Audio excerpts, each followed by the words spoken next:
আপনাকে যদি কেউ জাতির পিতা বলতে কেউ বাধ্য করে, অমুক জাতির পিতা, সে জাতির পিতা, কিন্তু আল্লাহ রাসূল বলেছেন জাতির পিতা ইব্রাহিম আলাইহিস সালাম ছাড়া পৃথিবীর কেউ কারো জাতির পিতা হতে পারে না। ইব্রাহিম আলাইহিস সালাম এছাড়া তার পৃথিবীতে অন্য কারো জাতির পিতা মানবে, সে তার আমল শিরক করার গুনাহ তার আমল নামায় লিখে দিবে।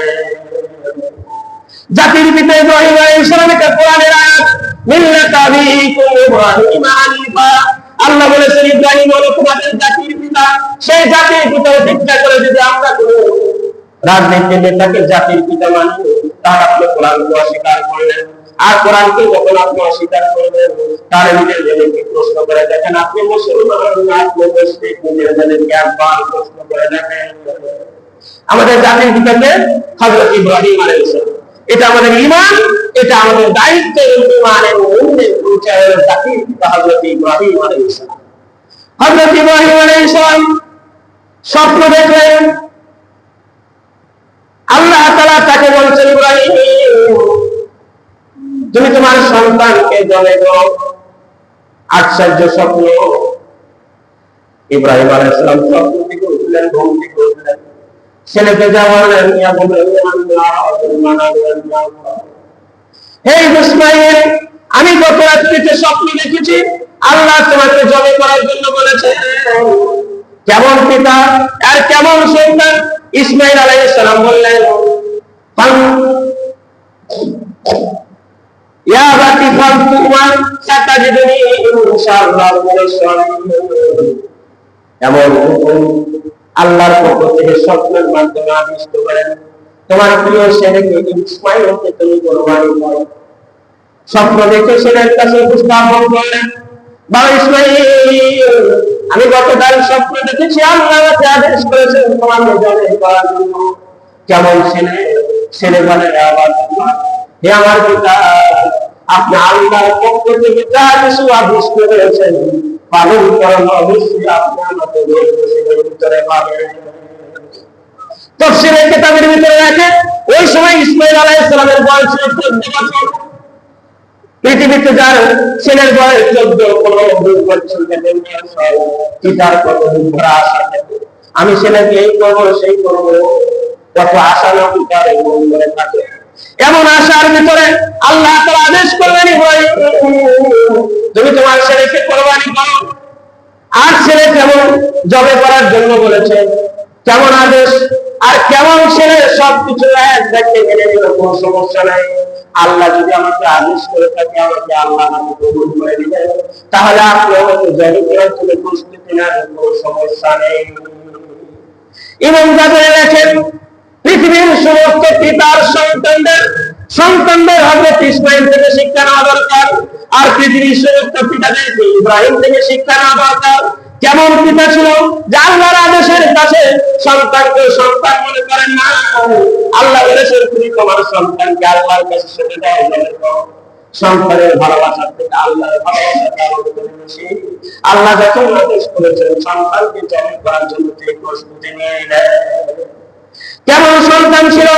পিতার আদেশ, আল্লাহর আদেশ যখন পিতার উপর হয়েছে, পিতা যখন আদিষ্ট হয়েছে, পিতা যখন সন্তানের কাছে উপস্থাপন করেছেন কেমন সন্তান, সন্তানকে জবে কবে কথা বলে স্পষ্ট ইসমাঈল অকপটে মেনে নিলেন। আল্লাহর আদেশ, পিতার আদেশ, এটা আবার সন্তান মানে না কিভাবে?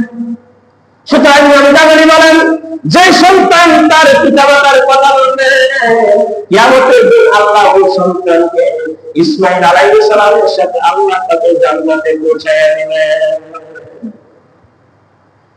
ইসমাঈল আলাইহিস সালাম 14 বছর বয়সের একটা ছিলেন, সবকিছু কিন্তু বোঝেন। জবে কি জিনিস সেটাও বোঝেন, যে ছুরি দিয়ে জবে করবে। তাই তো মুহাদ্দিসিনে কেরাম বলেন স্বপ্ন হলো 3 প্রকার। একটি হলো রহমানি স্বপ্ন, যেটা আল্লাহ দেখাইতেন ইব্রাহিম আলাইহিস সালামকে দেখিয়েছিলেন, যেমন ইউসুফ আলাইহিস সালামকে ইউসুফ আলাইহিস সালামের বাকিয়াতকে দেখিয়েছিলেন। আরেকটি হলো স্বপ্ন শয়তানি, যেটা শয়তানে দেখায়। আরেকটি হলো স্বপ্ন হলো খেয়ালি স্বপ্ন, যে দুনিয়াতে বিভিন্ন কিছু দেখে।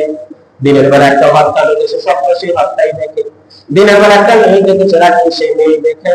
দিনের বেলায় এটা দেখে সেটা দেখে, স্বপ্ন সেটাই দেখে। এটা হলো খেয়ালি স্বপ্ন।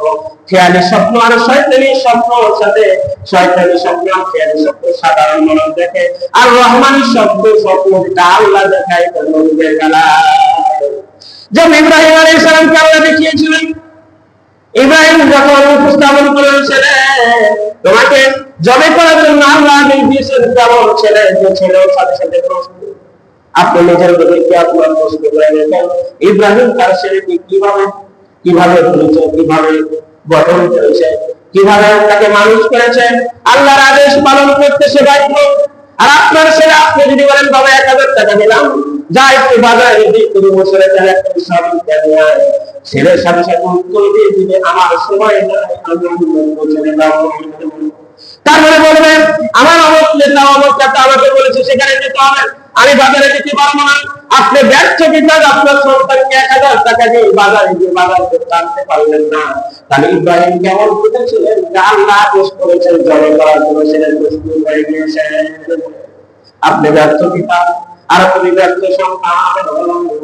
যে সংসারে ব্যর্থ পিতা থাকবে আর ব্যর্থ সন্তান থাকবে, ওই সংসারে আল্লাহ কখনো শান্তি পোষণ করবেন না।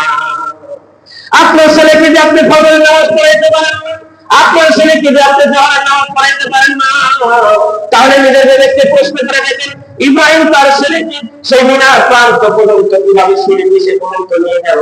কেমন পিতা ছিলেন, এমন কেমন সন্তান ছিলেন। পৃথিবীর সমস্ত পিতাদের ইব্রাহিম থেকে শিক্ষা নেওয়া দরকার, পৃথিবীর সমস্ত সন্তান ইসমাইল থেকে শিক্ষা নেওয়া দরকার।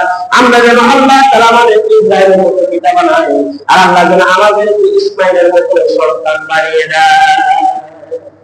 তারপরে আমি যে কথাটি দিয়ে শেষ করবো, ইব্রাহিম আলাইহিস সালামের কাছে সবচেয়ে প্রিয় ছিল তার একমাত্র সন্তান, যেটা সব বৃদ্ধ বয়সে আল্লাহ ইসমাইলকে দান করেছিলেন, ইব্রাহিমকে দান করেছিলেন ইসমাইল নামক সন্তান। তার আর দ্বিতীয় কোনো সন্তান ছিল না।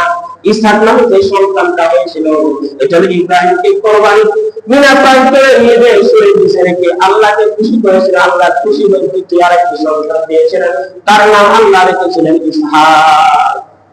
ইব্রাহিম আলাইহিস সালাম, ইসমাইল আলাইহিস সালাম, এই দুজন থেকে একটি শিক্ষা সেটা হলো ইব্রাহিম আলাইহিস সালাম প্রিয়, তার প্রিয় বস্তু, প্রিয় বাক্য, কলিজার টুকরা সন্তানকে কোরবানি দিলেন।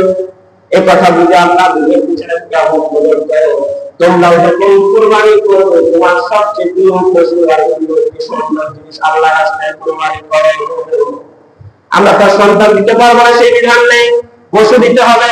সেজন্য বুখারীতে আছে, যার পশু দেখতে সুন্দর হবে, যার পশু দেখতে যত সুন্দর হবে, তার মানে রাসূল এটা বলেন নাই যার পশু দেখতে দামি হবে, যার পশু দেখতে বড় হবে সেটা দামি, এমন নয়। যার পশু দেখতে সুন্দর হবে আল্লাহ তার কোরবানি কবুল করেন। এজন্য আমরা যারা কোরবানি করব, দেখে শুনে আমার সামর্থ্য সেটা ছোট হোক, যেন সুন্দর হয়, খুব যেন কান কাটা, পা কাটা, লেজ কাটা যেন না থাকে, সুন্দর নিখুঁত একটা পশু আমরা কোরবানি দেব ইনশাআল্লাহ। এটা এক কথা, পশুটা যেন সুন্দর হয়, টাকাটা যেন হালাল হয়। আর হলো যারা ভাগে করবার জন্য, আমি সংক্ষেপে বলছি, আপনার ভাগিদার 6 জন, 5 জন, 7 জন একসাথে বসে নিয়মটাকে পরিশুদ্ধ করবেন। কার জন্য কোরবানি দিচ্ছি? বস্তু কার জন্য হয়? বাবা পাওয়ার জন্য, একমাত্র আল্লাহর জন্য। সেই 7, 6, 5, 4, 3 এর ভিতরে শরীরের ভিতরে কারো টাকা হারাম হয়, তাহলে বাকি সবার কোরবানি বরবাদ হয়ে যাবে। এজন্য নিজের কষ্ট দিয়ে টাকা দিবেন, ভালো মানুষের না ভালো মানুষের সাথে আপনি কোরবানি দিবেন, হিসাব করে ইনশাআল্লাহ।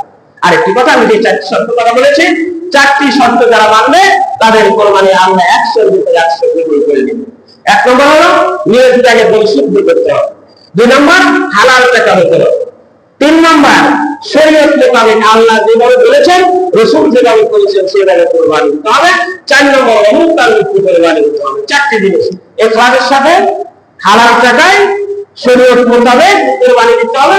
4র্থ নম্বর অহংকার মুক্ত কোরবানি। 4টি শর্ত যদি আপনার কোরবানি করতে পারে, আল্লাহ কোরবানি কবুল করবেন ইনশাআল্লাহ। আমি আবারও বলছি, পশুটা সুন্দর হতে হবে। ভাগীদার নিয়ে পরামর্শ করবেন, আমরা সবাই আল্লাহর উপর কোরবানি দেব, কারো যেন হারাম টাকা না স্বীকার করতে হবে। এরপর গোপনে সে হারাম টাকা দেয়, সে আল্লাহর কাছে সে জবাব দিবে। কিন্তু আপনারা পরামর্শ করে নেবেন। 2 নম্বর হলো সুন্দর পশু দিবেন, আর বাকি বস্তু চামড়া আর কি জন্য আমরা কোরবানি দেব আগামী দিনে ইনশাআল্লাহ। আল্লাহ তাআলা এগুলো কথা বলেছেন, আমি এগুলো তৌফিক দান করুন। যারা পড়াচ্ছে সুন্নাতের